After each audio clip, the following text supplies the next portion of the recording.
Hey everybody, welcome back to the Stone Protocol. I've got my good friend Benjamin Duffy, the Spiritual Fxck Boy.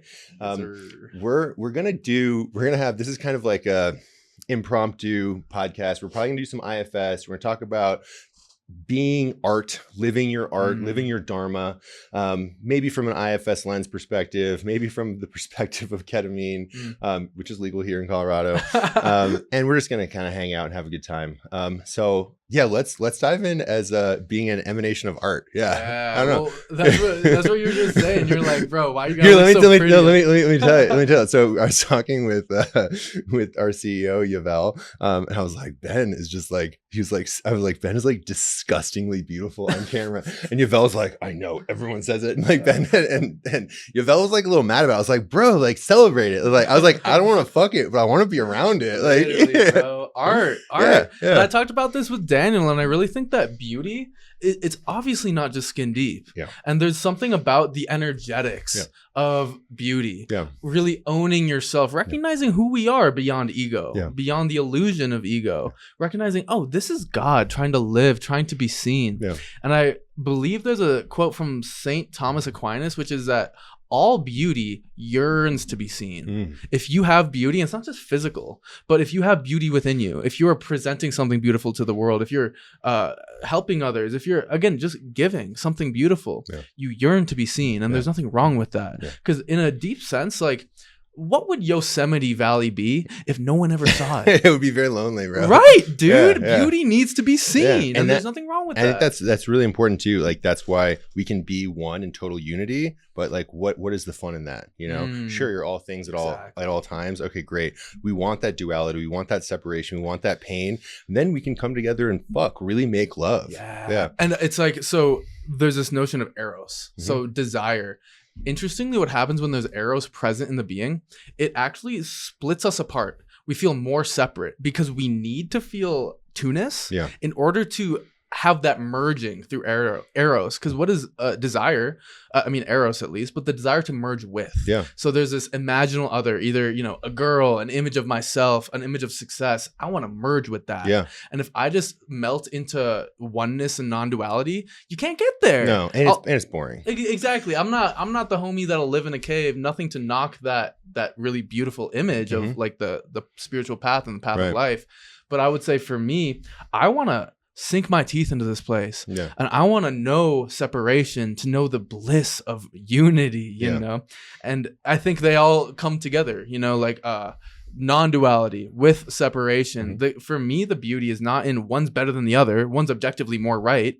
It's we have the power to choose what world do we inhabit in this moment. Is it non-duality? Because there are moments that serves me. Totally. Where I'm down to be non-dual. But with a beautiful woman, do I want to just melt super into... dual? I want to be super dual. Exactly. I want to be dual. Hella polarized. And then be dual. You know what I mean? Exactly. Right? With her. Yeah. And it's like that duality, that polarization is necessary. It's like a battery. Yep. For that electricity to flow, I need to feel separate. I need that longing. Yeah. And in Buddhism and other wisdom traditions, even psychology, there can be this subtle demonization of desire. Yep.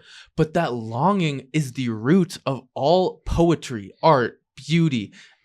James Hillman has a line, psychologist, depth psychologist. He says, if there isn't a hint of longing, the soul doesn't want anything to do with it. It makes sense. Yeah. And that's the thing. If you want to live a soulful, beautiful existence, and I say soul in the sense of like soul music or soul mate, like when we use that word, I love how into this you are, dude. Maybe it's a ketamine, bro. I feel like I fucking just sunk into the pocket, dude. I know, isn't that amazing? And Blue Lotus, it's hella nice. Something that you said the last time that we talked, I've actually been thinking about a lot, and I wanted to bring it up. I really respect you for it, and so I wanted, like, as a brother and a friend, like, really honor this. We were talking about when you see someone and want to say hi and have that connection, and you're like, I know what it is and what it was to be lonely. Yeah. Like I was so lonely. I remember I was in my kitchen, and I don't know why, but like I like have a particular part of my kitchen where I just like dropped into that. And so whenever I see that part of the kitchen now, I like think about it. I think I was going over our podcast, and like that's when it popped up, because I was like reviewing our podcast, and I heard it, and I was like, oh my God, it's so profound. And it really struck me, man. And I too have been lonely like that. And just like the honesty, like you dropped in and you're like, I have been so lonely in my life. I yearn for that connection, that healthy connection. And so you're like, I look for that in a moment, even if it's just a smile or going to a party and having a conversation, not trying to like fuck anybody, not trying to be weird, but just to have that connection. Yeah. So one, honor and respect. Oh, thank you. And two, how much of like, do we need to live in a cave? Do we need that pain to then be able to like celebrate ourselves as beauty? I'm curious your thoughts on that, because it feels like that's a necessary stage, and it sucks. It so super sucks, but. So well said, bro. Actually, dab me up, because I'm about to go off right now. Okay, do it. Because I think there's not an objective right or wrong. I think we're playing with smoke and mirrors of the mind. Okay. Where when I have the polarizing experience of that darkness, it makes that light so much more beautiful. And also, it teaches me something. The value of human connection, for instance. Yeah. I needed that darkness to show me that value. Also, with loneliness, connecting with the painful, hurting parts of myself. Yeah. If we get into parts where I'm sure we could go there. And that's a good thing to touch on. But totally. I want, please continue. But yeah, again, there's a blessing in that darkness. There are treasures in the dark struggles of our lives, that dark night of the soul that is mythic. It's part of this human experience, descending into darkness, like the rape of Persephone being taken by Hades, the Greek myth, and becoming queen of the underworld. And it's like, I want to become king of the underworld. And that means going into the darkest places. Inside of ourselves. Spending time with them so that they alchemize and transform into something different, and we can start to taste the treasures. And then it's like, the hard times make strong men, so then we need to have those hard times inside of ourselves as well. And I wouldn't have it any other way. I wouldn't have it any other way. And the thing is, the deepest parts of us are taking us into the underworld because it knows the fertility of that underworld. Dude, Shui, so what deep dark part of yourself do you want to IFS? Sorry, real quick, the camera fell a little bit. Oh, sure, no worries. What deep dark part of myself do I want to IFS? Fuck. Now I'm on the spot, dude. I've been feeling pretty good recently. I haven't had protectors. In the past, it's been like go, go, go. Yeah. That's what haunted me. Okay. I think I have a lot more honestly control over that. I'm more of a rapport with that part. Sure. And it doesn't even have to be like, it can be deep and dark, but also the thing about like internal family systems, it can also be just like meeting a part of yourself that you're not necessarily. So I was recording some B-roll, and it was fun recording B-roll for you. I was recording some B-roll for me of this woman. Gosh, she's such a cool name. Aura Vibin. Yeah. Is that her birth name? So that is like her professional stage name, Aura Vibin. By the way, Aura, thank you for coming on the show. I look forward to doing. She'd be a great person for your show too. Hit me up. I'll put you guys in touch. You will like her a lot. She's very fucking cool. And I was recording this B-roll, and I was like, I got this amazing witch on the show, and then I saw myself in the back in the mirror when we were walking down when I was walking down recording this B-roll. I was like, it was so great to talk to her, because it's sometimes hard to see the back of our own head. And she was able to see me because her last partner was born like 2 days different than me. She's an astrologer. And so she knows all of, at least from the astrological sign, all of my darkness for that sign, because she's an astrologer and was with this guy and she was very kind. She didn't do it on the podcast, and but when we were talking back and forth, she shared about that. Maybe we'll do it on the next podcast. My point is, it's like, I don't necessarily have those negative ramifications now coming out in my life now. I'm a, healthy, hale human, as are you. But we can still see these parts of ourselves and then integrate them. It doesn't have to be deep and dark. Yeah. And I want to actually approach IFS with another lens. Please. And I think IFS is so unbelievably potent. I use it with coaching and therapy clients all the time. Because sometimes you're like, IFS is going to do it. You know what I mean? Right. IFS will do it. Sure. If the goal is actually reducing suffering or getting better control and understanding over our reactive patterns. Sure.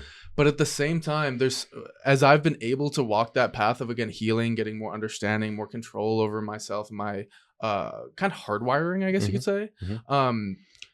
Another view, which is, again, the depth psychological view, where we can say that our darkness is a gift unique to us. Yeah, that's the Om Namah Shivaya.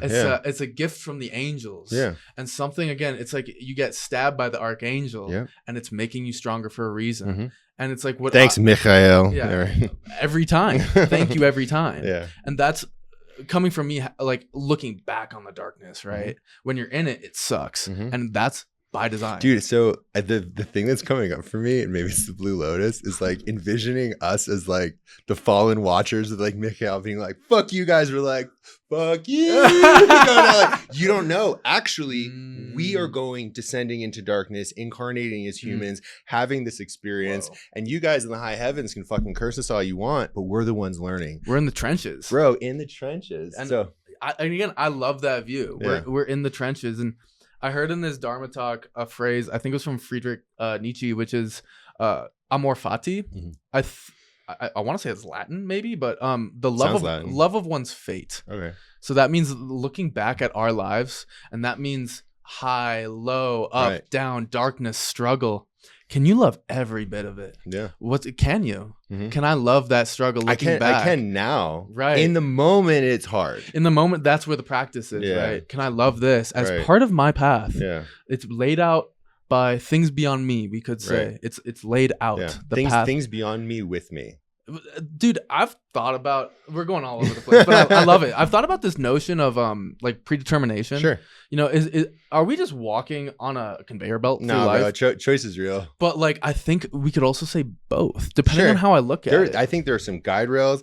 I've seen some people be like, fuck this, and just like turn flip the table. No, for sure. Yeah. But I think in a very zoomed out way, well, let's look at it like this. Looking forward into the future, I have infinite possibilities. Like I could go move to Mexico. I could become a Magic Mike stripper. I could go start being a drug mule for the cartel. I could do anything. Sure. Infinite possibilities. Yeah.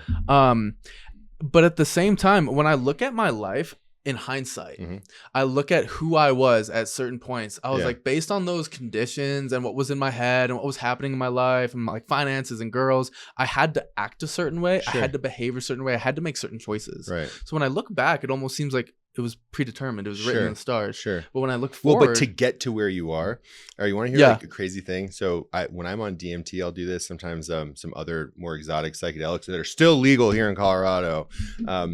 I will connect with so this is, I think this is kind of like what you're talking about, but like multidimensional. So I will connect with a like angelic light body version of myself of who I want to be. I'm talking about like multidimensional, luminous, fucking glowing. Is this a visualization? Oh yeah, totally can see it, 100%. Be like, okay, that I want to be this, right? And this is very IFS. Like this is who I want to be. And then I'm like, look at me, bro. And he's like, oh, sick. I can see you too. The angel looks at you. Yeah. But it's me, right? But it's like this angelic version of me in the future, way down the fucking line. I'm like, what do I need to do to become you? Yeah. And he's like, there's only one path for you to become me, because I'm me and you're me in the past. Oh. But that's what you're saying. But for me, there's infinite possibilities. Right. But in the past, there's that only one track of choice. Yeah. I'm like, sick. Yeah. But for me, there's a lot of choices here, you know? And so like, help me choose well. And he's like, okay, you can't fuck it up. I'm like, but I look that way and I see a different angel that I don't want to be. Right. So this is where I think we're coming down to paradox, where it's like you can't fuck it up, but also what do I do? Right. And I don't want to fuck it up. It's like you can't fuck but there it are up. a lot there's a lot of possibilities of different angels that you can be from that perspective. Yeah, which is really beautiful. It's like, and scary because some of them I don't want to be. Exactly. And it's like, it's sort of like both. Yeah. And maybe in an ultimate sense, neither. Maybe it's a place beyond free will, a place beyond time, maybe a place beyond experience. Yeah. Yeah, exactly. That's interesting. Yeah. And maybe it's like you can be anything at all times. And so then you're just kind of like surfing that. And with this, I heard again in a Dharma talk, this notion of the image out in front. Okay. So it actually might be Jung who said that. The image out in front, the angel out in front. So this angel that we strive to, that everyone actually already has in their mind, whether they're conscious of it or not, of what they're gunning for. Sure. Where they're Sounds trying very to similar be. to what I'm saying. Right. So because everyone has it. You know what I mean? And we're actually always going to merge with that. You take the right drugs, you can talk to him. Oh, for sure. You can. And, at least for me, it's a him. I don't know. And for me, it's like, what can we... what can we actively co-create in those spaces? Yeah. Where I am not just receiving the angel out in front. I'm actually, we co-create them. Yeah. What 100%. You know what I mean? Yeah. So who can we build? Because again, like I talked about when I had you on my podcast, your image is fucking epic, thanks, bro. You're yoked, you got the hair, you got the tats, you got the piercing. Game, bro. All day, bro. Because it's that process of deification.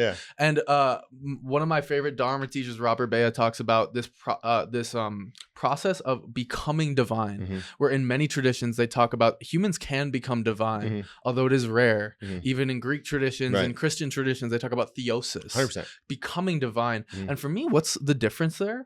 With the recognition of the inherent emptiness of all phenomena, could it just be a notion in the mind, a notion of why not me? Sure. The Buddha actually said that when you see somebody highly attained on the spiritual path, don't compare yourself. Sure. Say, why not me? Yeah.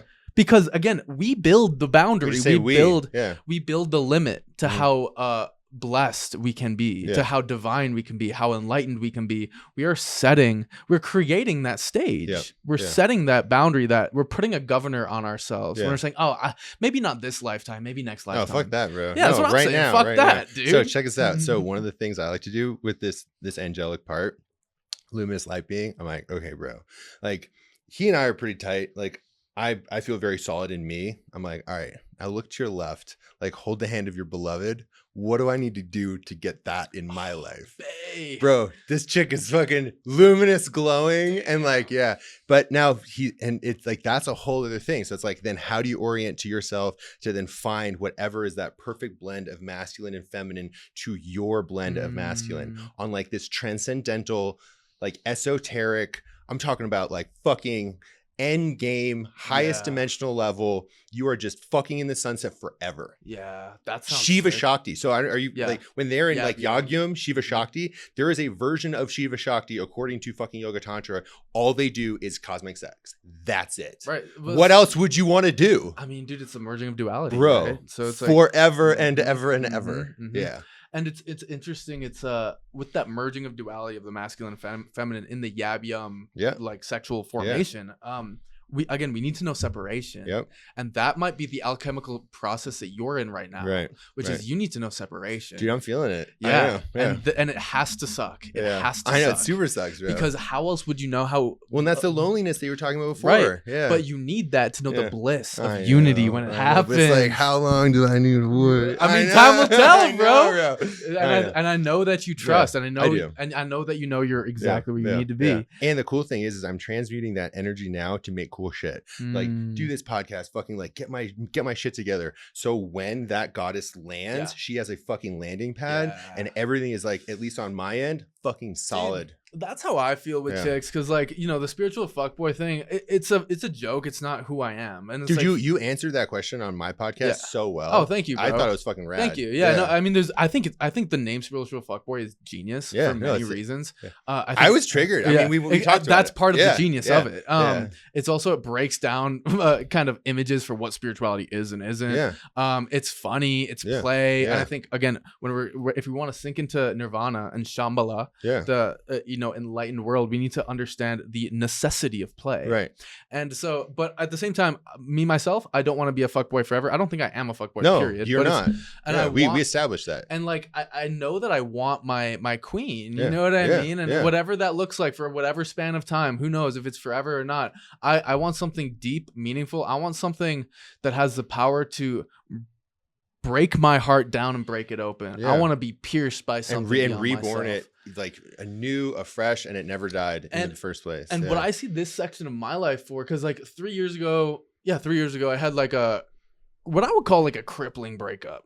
So painful. Again, crippling in the sense of my social life was heavily impacted. Like work was heavily impacted. It was crippling, and it was so painful that it's like, I feel like I've been recovering from that.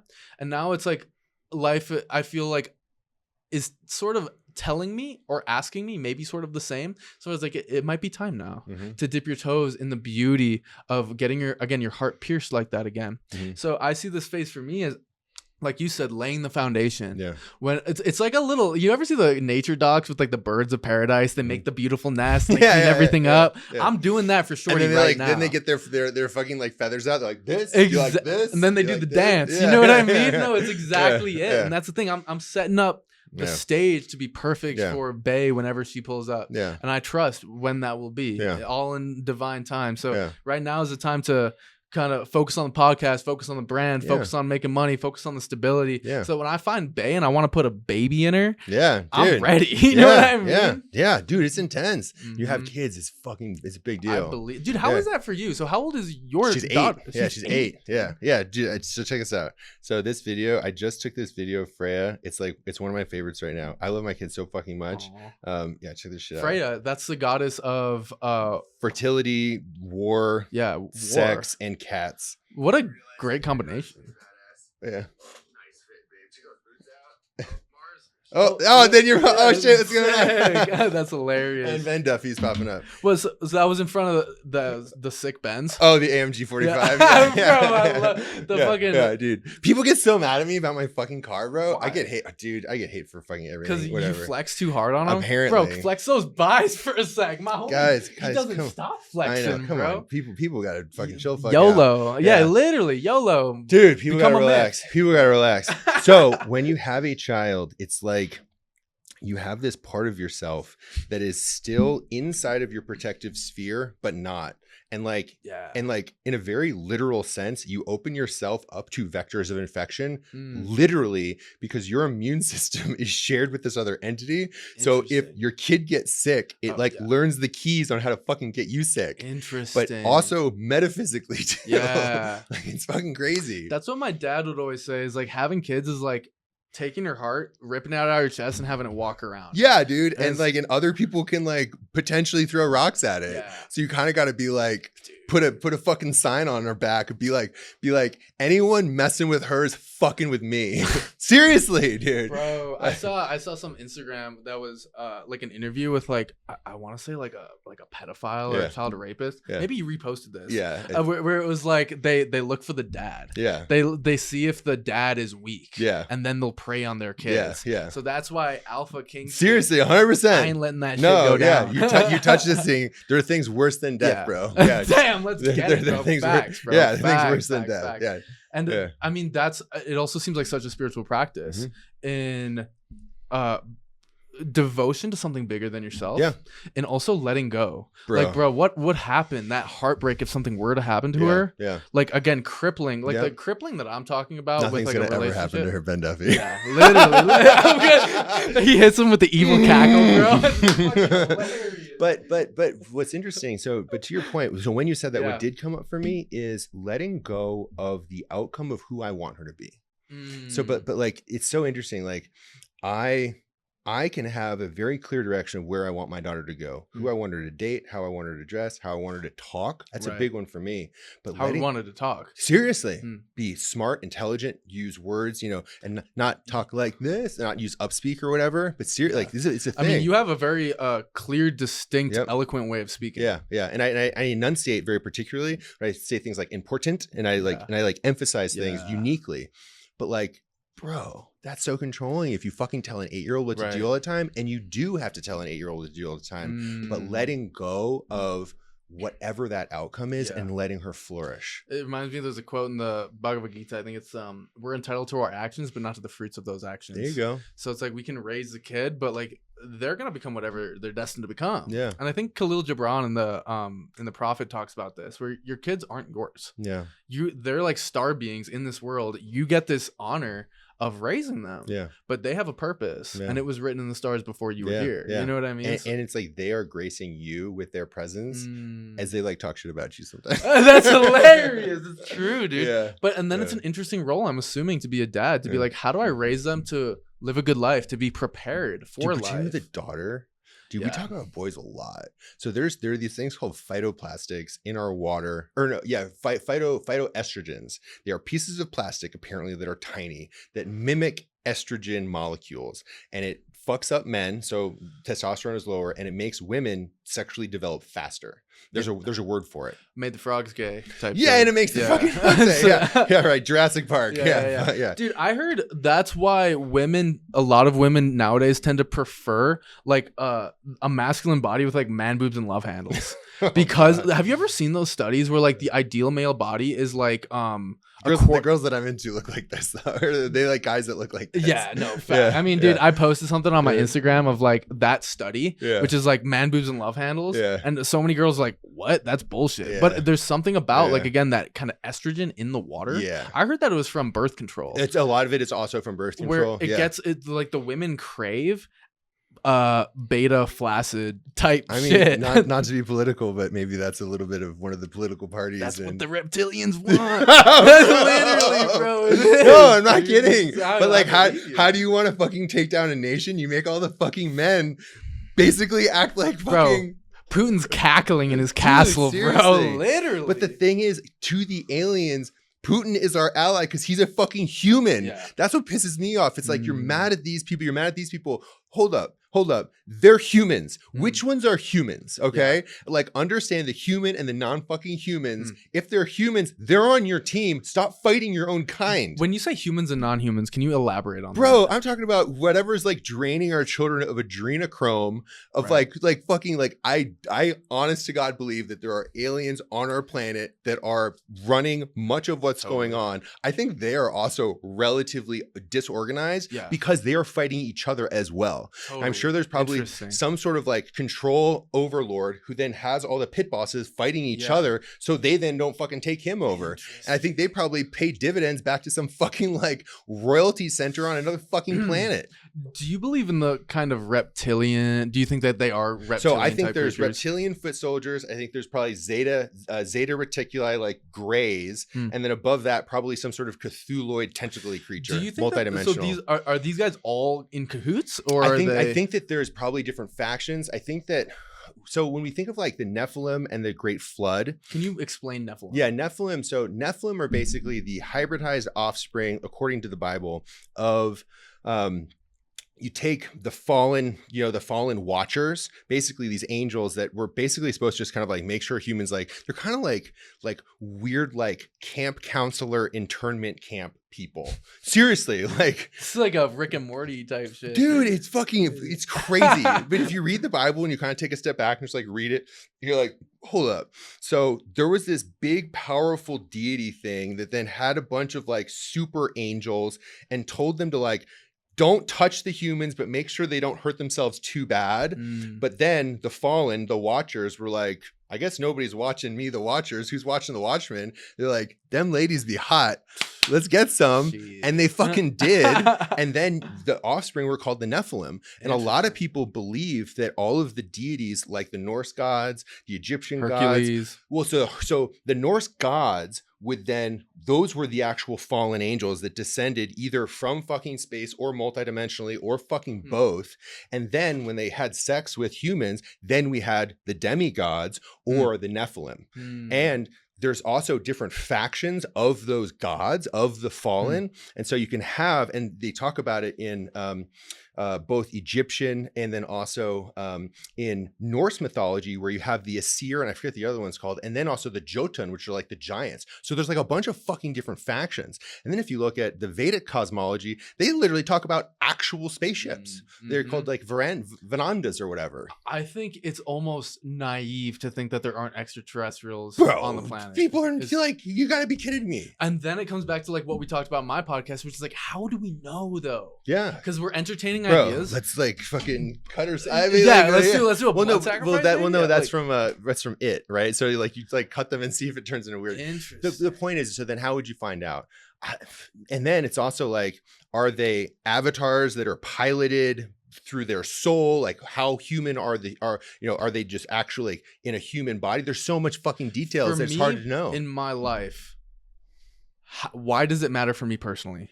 Do I need to carry a wooden stake and some silver bullet type shit? I know. It'd be like Buffy the Vampire Slayer. I would be that. So the thing is, where my mind is going with this is a lot of what I'm starting to create in this like coaching. Sure. I don't even call it coaching. It's so much deeper than that. But it's like existential liberation, where it's like experiencing a world that is neither real nor unreal. Okay. The third option, which is imaginal. That's a term that Robert Bea kind of coined, where it's like, again, seeing it all as empty, but also everything that is empty and fabricated appears to be real. Sure. So we can enter into this place where imagination and reality merge. Okay. And then at that point, we live in an imaginal realm Okay. where we literally become deities. Sure. We literally become vampire slayers. Sure. Because perception is opening. Yeah. And my question is, what actually arises recognizing the ultimate non-duality of the world and the viewer? The subject and object.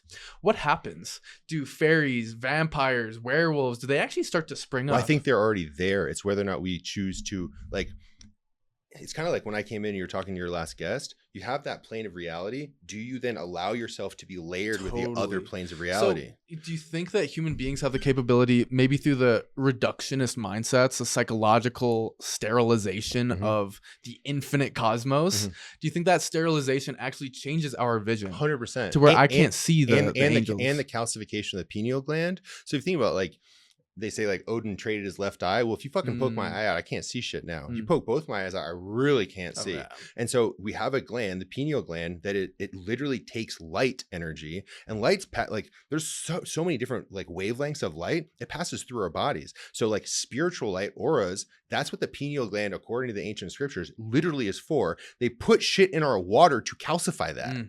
Fucking fluoride. And so you decalcify the pineal gland, you do Kundalini exercises, you do things to try to waken that up, take some really good legal drugs. And always. I really don't want to get canceled again. Only do legal drugs. Don't break the law. But yeah, do lots of good legal drugs responsibly. Do them responsibly. And apparently pay your taxes. Apparently that's important to do as well. So when you do these things, you are then able to interact with these unseen worlds in a literal way. The thing is, when you kind of pop, my direct personal experience, when you pop your head up, other shit can see you now even more clearly. And you have to feel that.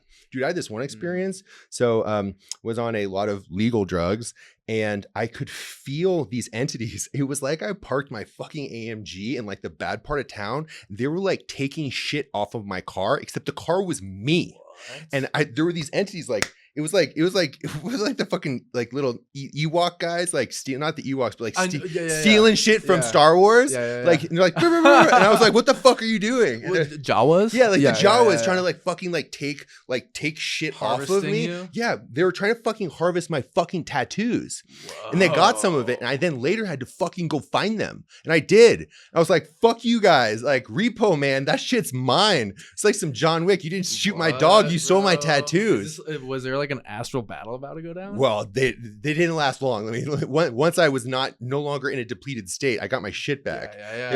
Yeah. But my point is that when you're in a vulnerable state, these other things can fuck with you. Totally. That's why Christians have, it's like normal psychology has just, like, neutered all of this. Exactly. It's so sad for me. Yeah. But all these spiritual traditions, including Christianity, including Catholicism, including, dude, you look at fucking Islam and, like, the Muslim tradition, they've got jinn, they've got demons.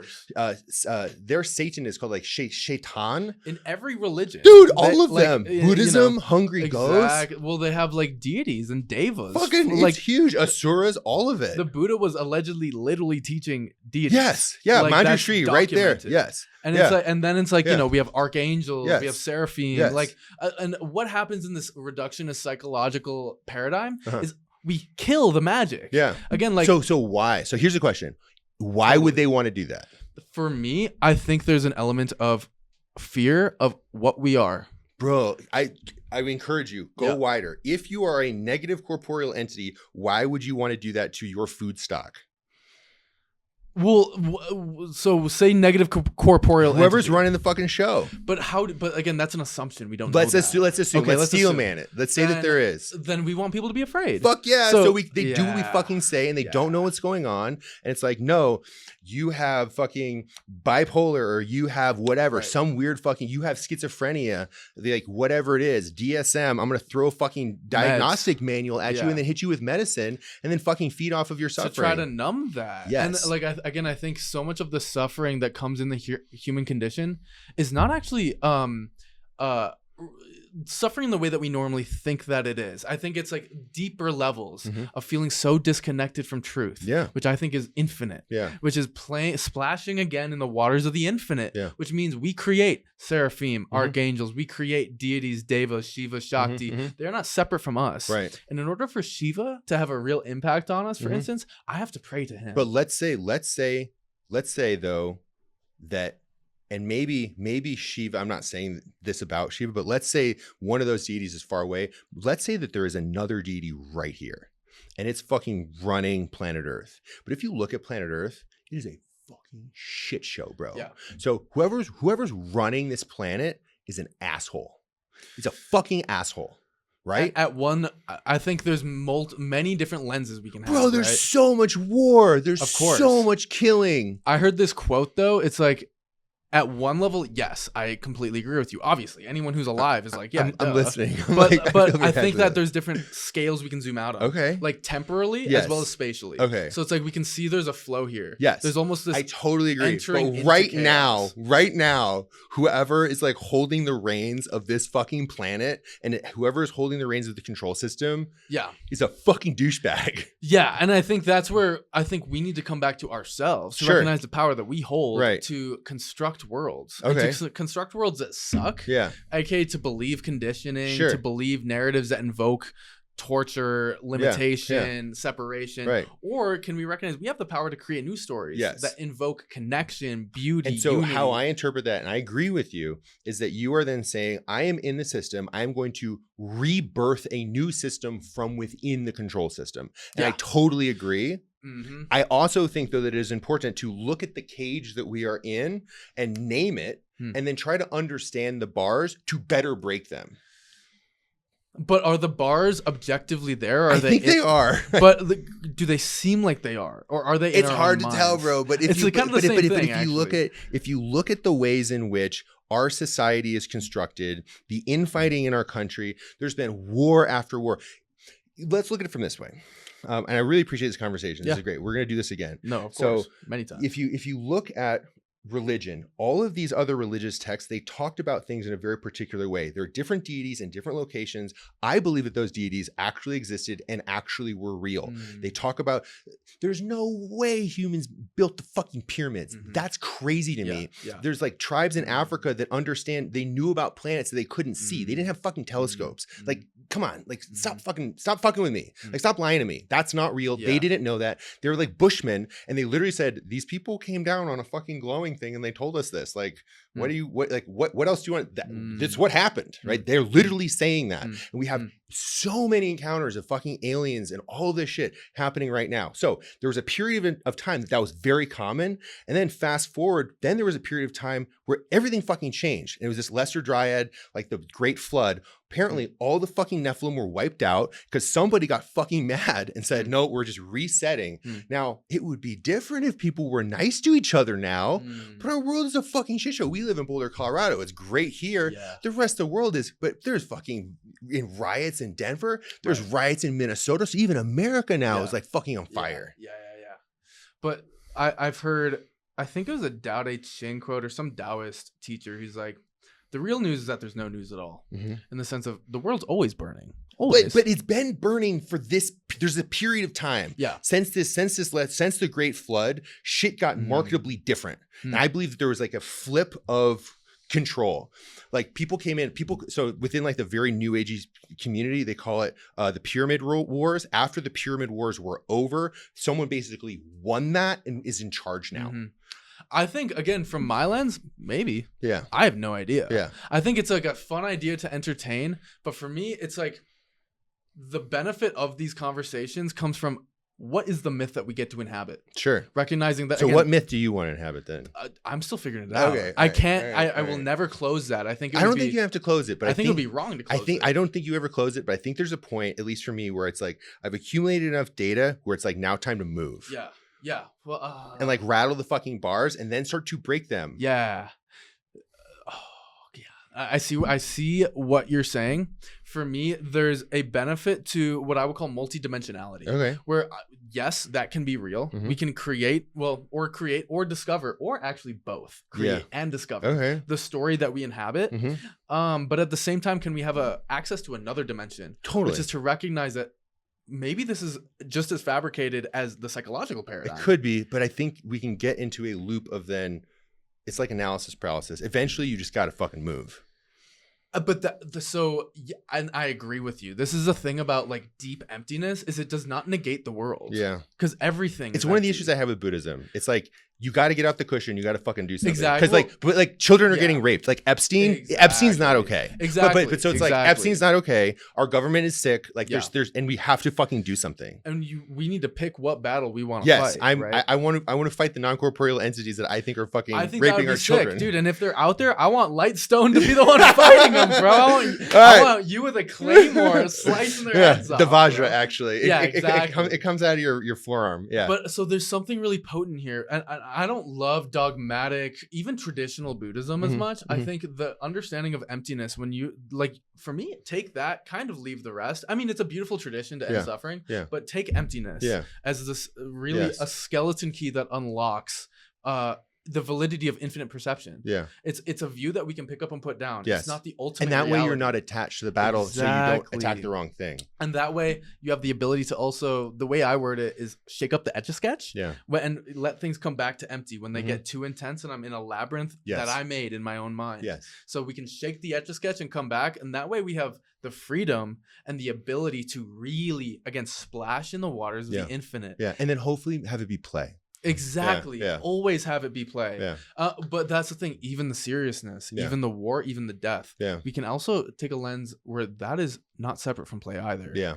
In a very ultimate lens. Exactly. Even though, again, the fear and the resistance that we have to things like death, murder, evil, it's the resistance that seems to solidify them and make them more real. Those aren't stories. That's not play.